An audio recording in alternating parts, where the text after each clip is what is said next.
Coach, let's start with the statement. We'll go right into questions. Obviously, I'm ecstatic for our players and our program. Really proud of them. I wanted to start just by,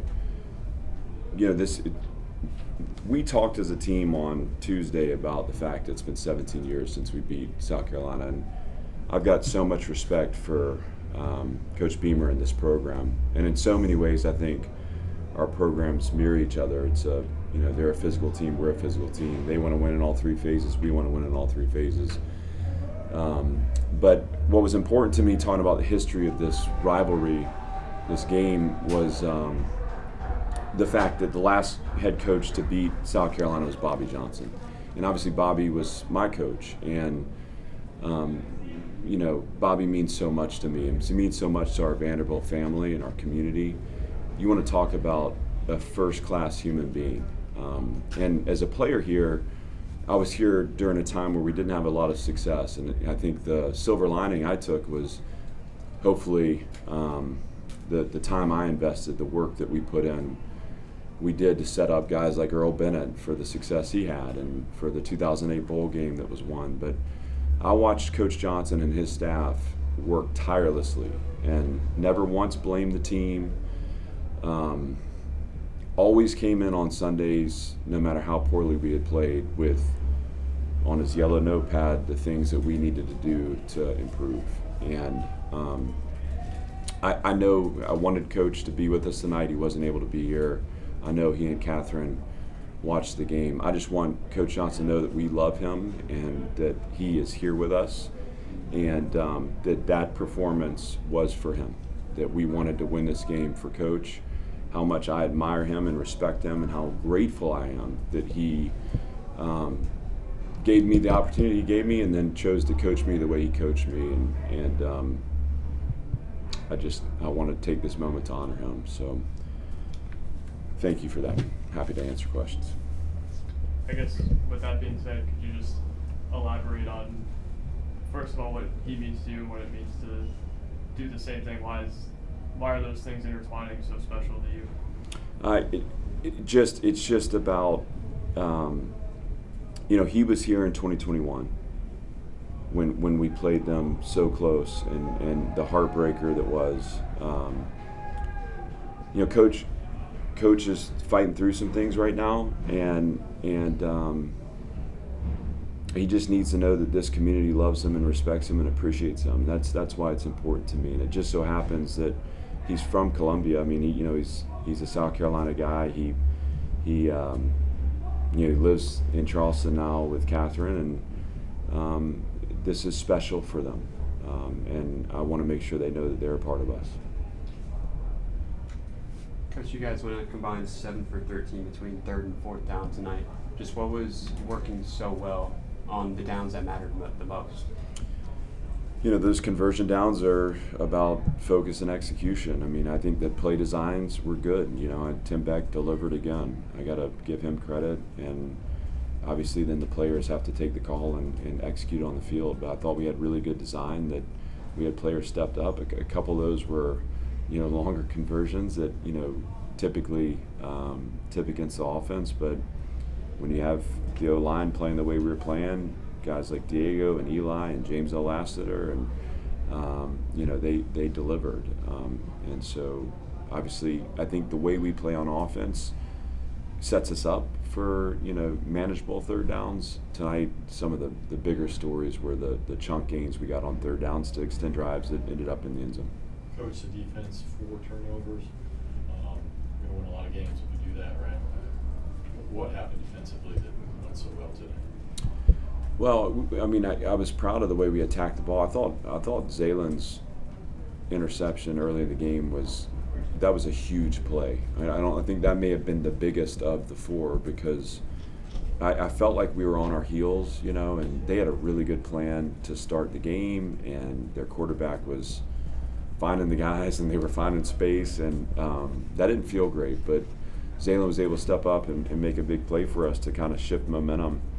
And then from there, we've spent a lot of time. One of the things that we wanted to improve upon from a year ago was taking the ball away. We felt like we had protected it we were number one in the country in terms of giveaways, but we needed to create some margin for error for our offense by taking it away a little more, so they don't have to play perfect. And just that work we spent on attacking the ball showed up, and we got pressure on the quarterback at times. We were disruptive. The two possessions that started at midfield, one at the 43, one at the 50, both ended in fumbles. I mean, that's huge in terms of erasing points. And then the two interceptions, both of them happened in the red zone, and this is a South Carolina team that had been perfect in the red zone coming in. I think they were 1 of 3 tonight. That's a big statistic in terms of the way we feel right now, having won the game. So it's a credit to the staff, a credit to the guys, and the work we put in. And obviously, the more that we can generate possessions for our offense, the more we have a chance to kind of impose a physical style that I think can wear some teams out over 4 quarters. And so, hopefully we can continue that. Obviously, it helped us tonight. Did your game plan change at all after Sellers went out of the game? Sure. I mean, I think there are certain things that he does that are unique to him, and some of it is the game plan. Obviously, you're going to always kind of know where number 8 is too, and so there's still some pieces on the field. I thought their tailback had a nice night. There were just things that we needed to adjust as they, I think, are still kind of finding an identity, and I thought they had a nice plan tonight. But when they brought their second quarterback in, he's a good athlete. He was able to extend with his legs. There's some things there that obviously are just like Sellers, and right off the bat, he was able to find some open windows, and I thought played with confidence. So we stuck to the bones of the plan. We made a couple of subtle adjustments, and obviously as we got to 3 possessions, it became a passing game, and we were able to do some more to create disruption because of that. Coach, after stopping South Carolina's 4th down attempt, you all converted a 4th down attempt. What led to that decision to go for it? Well, we have a, every set of downs we'll have a threshold, and meaning a line to gain, and when we're at that line, I mean, you always have the choice to go or to not. We had a go line. We took a shot, I believe, the play before, which I like, and then we came back with a really nice design and threw a pass to Seti for the conversion. That's just a part of our identity, a part of our rhythm, and it's a part of our operation. Coach, do you feel like this win sends a message maybe to the SEC that, you just knocked off a team that's number 11 in the country? Does this kind of send a message? I don't really care, honestly. I think it's this game, this win is about our team. It's about the belief we have, and we're gonna celebrate it here and go home.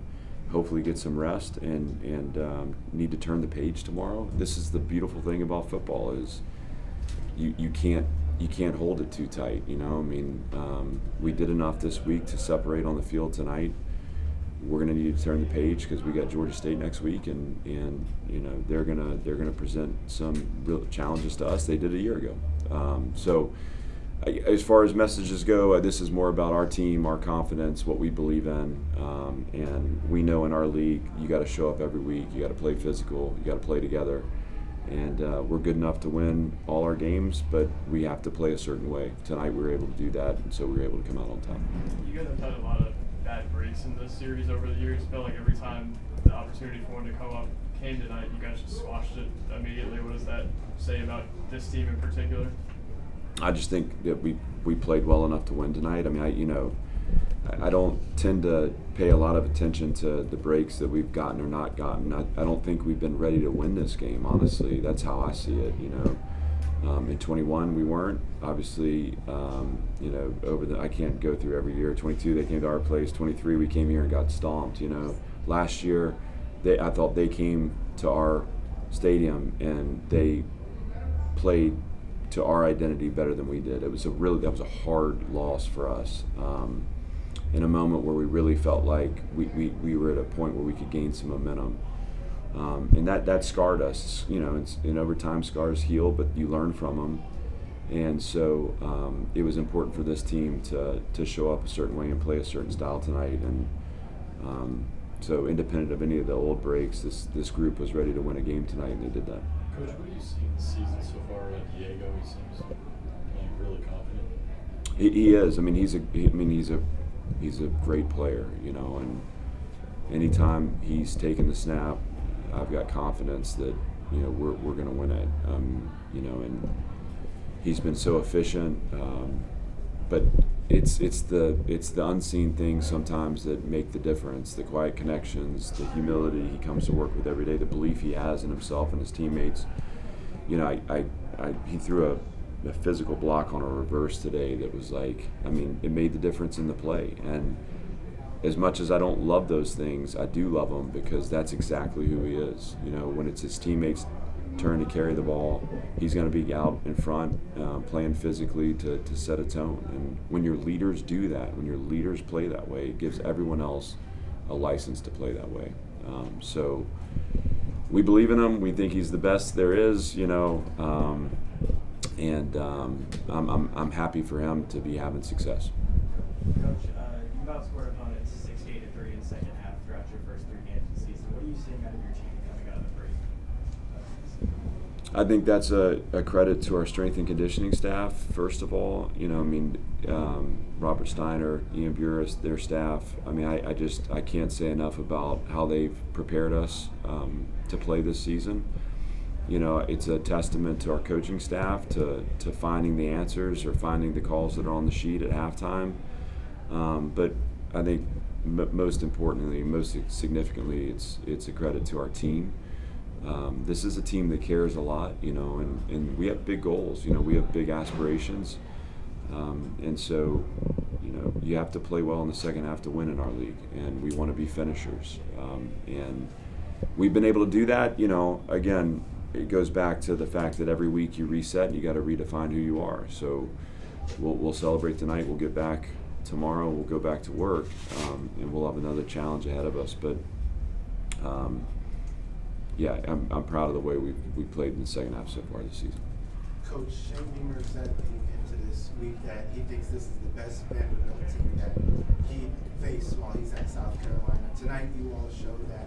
What does it mean to have those words of praise from Coach Beamer, but to also go out on the field and kind of prove it? Well, like I said, I mean, I have so much respect for Shane. I can't, you know, I mean, his program, his staff, him as a person, and the way his team plays, you know, and so I take to heart the respect he has for us. I mean, I appreciate that. You know, the idea that we were able to show up tonight and play the way we wanted to play, again, that's a credit to our players, and it was important to them. You know, it's just I can't give them enough credit. You know, they're the heroes here, and you know, the things that we've talked about from January, they have, you know, been at work actualizing day in and day out. And when you do that, you become defined by that work, and in a lot of ways, that's where that confidence grows from. And so that confidence is showing up for us on the fields right now on Saturdays, and we got to keep it up to keep it going. Anything else for Coach? James L is a heck of a story of a guy betting on himself and it paying off, isn't it?